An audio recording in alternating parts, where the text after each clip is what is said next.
Today we welcome Daphne Amster from the Leicester School Board.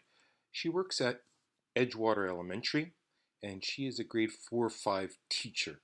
Today we're going to talk about how her experience has been with the transitioning from face-to-face classroom to an online model.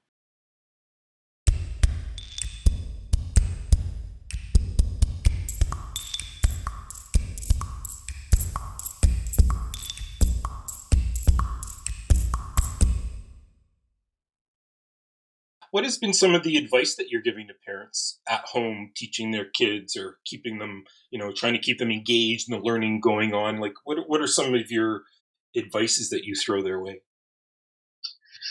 Well, I think that most teachers are going to only give work that they know that their student can do alone. They don't want to put the burden on the parents. Mm-hmm. So I think that the best thing for parents is to help their children stay on a routine. And by routine, I mean try to get them to go to bed at the same time, wake up at the same time. If we're on Zoom 3 days a week, then know that the times and the links of the Zoom meetings or the Meet meetings whenever the classes get together. But also, I think that the teacher's role is to really, send out those email links and reminders to parents on a weekly basis. Just check in with them to make sure that everything is okay. So organization would be the best advice that I would give. Yeah. Routine and organization to parents. No, Try to maintain that. Yeah. Yeah, it's a tough situation to be in. Let's shift a little bit back to teachers a bit, Daphne. And what were some of your greatest PD sessions that you had, or how did you get up to speed with the online? What were some of the things that you did personally as an educator? I know that you're quite at ease with technology, but were there things that you did to kind of help you along the way as in this transition? Yeah, the first week in March, I got on to a Zoom webinar to learn how to work Zoom. Mm-hmm. So I took a lot of webinars. There are so many free webinars being given out now by Google, by mm-hmm. Apple, by companies, private companies. So I've been taking a lot of webinars. A lot of it is, again, you have to sift through it because a lot of them wants to sell their product, but right. Most of them are there for the student. I learned a lot, and I'm looking forward to being able to put what I learned into work when I go back to school. But yeah, I've been taking a lot of webinars and trying to teach myself new things. Nice. And also a lot of it has to do with pedagogy, but at the moment, the webinars and the learning that I'm doing is more educational technology based. And how has your board been supporting you throughout this transition as well? Like I've talked to a ton of consultants and they are continuously running. They're all like on a treadmill right now, just going. Oh, yeah. So our wonderful school board, we have a great team at Educational Services, and they've been putting out Zoom workshops. Mm. So they've been trying to stay up there with the latest fun things to keep students engaged. So there were many workshops. One of them was the latest craze, which was the virtual classroom, the Bitmoji virtual classroom. Mm. So many of our teachers now have a Bitmoji virtual classroom, which is really cool. It's a hyperlink doc, but it's through pictures. So you build your classroom and you have these little images, and when you click on the image, it takes you to a website. So that it's a fun way for students to see what their teachers are planning for them or what they want them to learn, or cute videos to keep them busy, activities. Oh, that's cool. They've been busy. Yeah. There's a similar online application also called ThingLink. You ever hear that one? Where that's been around for a while. Yeah. That's amazing, that one. Yeah. I love that one. Yeah, that one's fun too.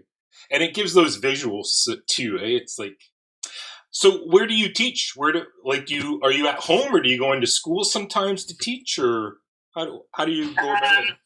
No, I'm at home. I'm at home. Right now we have the not ed tech, but the ed camps going on in school. So Right. we have, I think we have in total about 10 students of our 400 that are actually in school, uh, keeping their distance apart. And Sure. our music teacher, our art teacher, phys ed teachers, they're the ones that are teaching them Right. or keeping them active. And all of our classroom teachers are at home doing the distance teaching online. So I'm in my bedroom right now, and I'm always with the doors closed because I keep hearing about all these wonderful Facebook moms who walk in naked in the background of their child online with their teachers, and so I'm very careful to not have that repeated in my house. Yes. I went on a Zoom meeting. We did a Scratch Ed meetup, and one of the rules they put is be aware of your backgrounds, because sometimes you hop on and you're focused on the screen and you don't really know what's happening behind you. So that was an interesting tip I found. So Daphne, as we kind of start wrapping up here, can you give me like a day in the life of what happens when your kids come to you online? What's the flow of events, and what are some of the things you might do with them online? Okay, but keep in mind that this is a very personal thing. Every teacher is doing what works for them. Absolutely. So my partner and I have a system that on Mondays we use the Google apps because we love how it's seamlessly integrated. Yep. So we post assignments and tutorials on Google Classroom, and it syncs with our Google Calendar so that the students get notifications so they know when things are due. And they know when they have a Zoom meeting, and everything has the links in it. So it's a nice tight way to keep everything in one spot. So on Mondays we post our tutorials for the week. So a few videos. For example, this week my students will be learning about the order of operations in math. So I put up 2 tutorials, and I'm kind of like flipping the classroom so that they watch it on Monday, so that tomorrow, our Tuesday session, we have a half hour in French and a half hour of English. They have 2 different links, and they appear from 10 to 10:30 in French class, and then from 10:30 to 11 in my class. And I do an actual lesson, so that I am actually now reinforcing the concept that they've seen in the video on Monday. And then on Tuesday, I will send home after the tutorial. I will post a link for an assignment for practicing. And then on Thursday, there's a tutorial breakout session. So I have myself, my French teacher, and 2 integration aides, and we break out.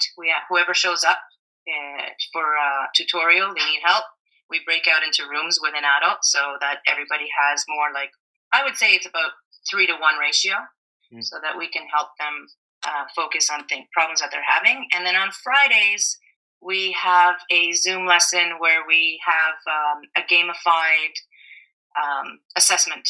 So we'll play games like Kahoot or Breakout EDU to make sure that the students are actually able to show their comprehension and their understanding of the week's work. Sounds like you've been doing this your whole career, Daphne. That's amazing. I love hearing your schedule too and the routine. I think it's helpful for others to hear as well, because we are in this figuring out phase, trying things out, and kind of not really sure where it's going to go. Oh yeah, and there are kinks that people have to work out. And like when I need a whiteboard, I'm used to my fancy schmancy smartboard in school, and all of a sudden here I'm using Jamboard, which is a Google app, and it's decent. It's getting the job done, but I feel like I'm always in the middle of an earthquake when I'm writing. That's how the pen doesn't write properly. So I've ordered an Apple Pencil, and I'll try to use my iPad in the future. So every time we do something new, we're like, oh, this doesn't really work for me. I'm going to have to adapt, and we live and learn, and we move on. Wonderful. And talking about resources, what are some of your go-tos that you're using nowadays? What are some of your digital or live resources? I feel like if teachers are going to try to compete with their kids' day-to-day they use technology on a day-to-day basis. If we're not going to compete with those, we're going to have a hard time keeping their attention and keeping them motivated. So I love using apps that gamify the content that I'm teaching. So, quizzes, Kahoot, like you're saying, ThingLink. Right. And then there's an app that I really love. It's called Flipgrid, and I like it because kids are using TikTok. Right. And although I'm really not a fan of TikTok because I find it not age appropriate for my grade 4 and grade 5 students, I know that some of them are using it regardless. Yeah. So I like Flipgrid because it's kind of like TikTok, but for learning. I'll post a question or a short video, and then they have to record videos of themselves answering it, and others can comment on their posts. So it's a lot of fun, but I can hear them, right? Because it's not, it's on the spot. They have to really come up with it as they're going along. So I can really assess their learning. What so a I love great that way one. To connect the students together again too, or they can watch a video of their peer and then they're with each other even though they're not with each other. Right. Yeah, that's great. And then my go-to is the Google Suite because you've got the Google Slides, the Docs, the Classroom, the calendar. Everything is all in one, and it integrates very nicely. So those are the ones that I like using the most. Nice. Well, as we wrap this up, Daphne, I have one final question for you, and it's about what does September look like for you guys? What do you think? What do you think September is going to be like? September looks like a crystal ball that we're looking into, and it's very cloudy, and we see images, but it's not clear yet. But what we're thinking is that, look, there are many options out there, and I'm not going to speculate, but I'm assuming that we have to prepare as if we're going back to the classrooms. Okay. So we're going to prepare like we're going back in September, and that nothing has changed, and we're going back to the regular day-to-day where we see our students, because eventually that's going to happen if it's in September or October, whatnot.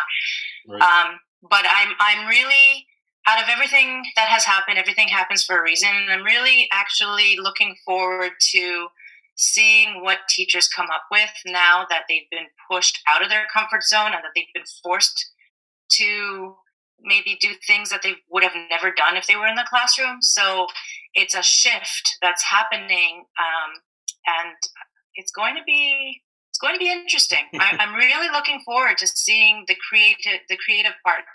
Teachers and people in general have had to really get creative to work around our new norm. So absolutely. I'm actually excited to see what's happening in September. You will take some time off, though. We'll see. It's hard to stop sometimes, eh? It's hard, but I have a pool, so I work by the pool. So I'm relaxed and keeping my brain going as I'm relaxing. Right on.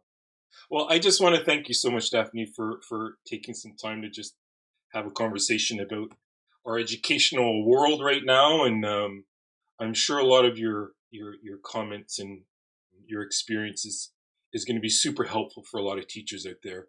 We're all trying to, recreate a new normal here, and I think the voices of educators need to be heard more. So I'm super happy that I got to have this conversation with you.